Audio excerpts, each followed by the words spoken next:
para os atletas que acabam de regressar fora de Carefta. Alguns vêm via Miami, Fort Lauderdale, Miami. Outros já chegam via Bahamas. Tá lançamento artístico, mas também lançamento. Duas diferentes seleções aqui. Logra 30 medalhas e outro 24 medalhas. Mas, claro, nós felicitamos de nome do governo, agradecendo para a carga nova de Aruba, felicitando e agradecendo o coaching staff, o bestuur, mas também toda a maior, toda dando suporte dia e noite para o treinamento e preparação para poder lograr isso aqui. De coração, hope para bem, tanto na seleção de lançamento e na seleção de lançamento artístico, mas nós estamos 54 medalhas total, nós estamos orgulhosos de você.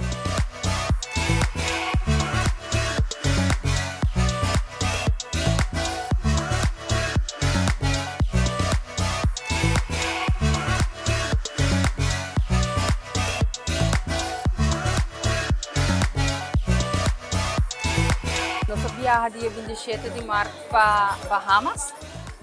Nós começamos com uma viagem difícil, onde nosso avião não tem vertragem e assim emocional começamos a competência basta cansar.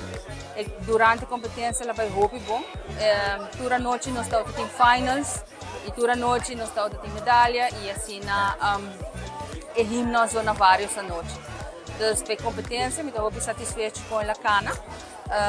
Tudo muito durante a parte. Hope eu vim com medalha, eu não conheço com medalha, assim na best. Na trabalho como time e junto nós passa momento basta fazê-lo para representar nos isla. Carefta é eigenlijk uma competência de Caribe, onde a Honang tem e nós competimos entre 22 países e ongeveer 400 atletas. Dus para nós ter resultado aqui, nossos atletas prestam roupa bom. Nós temos roupa muito net niet bij finals e nós rank entre os dois de Caribe. Para nós, damos um aplauso grande pelo qual nós logramos.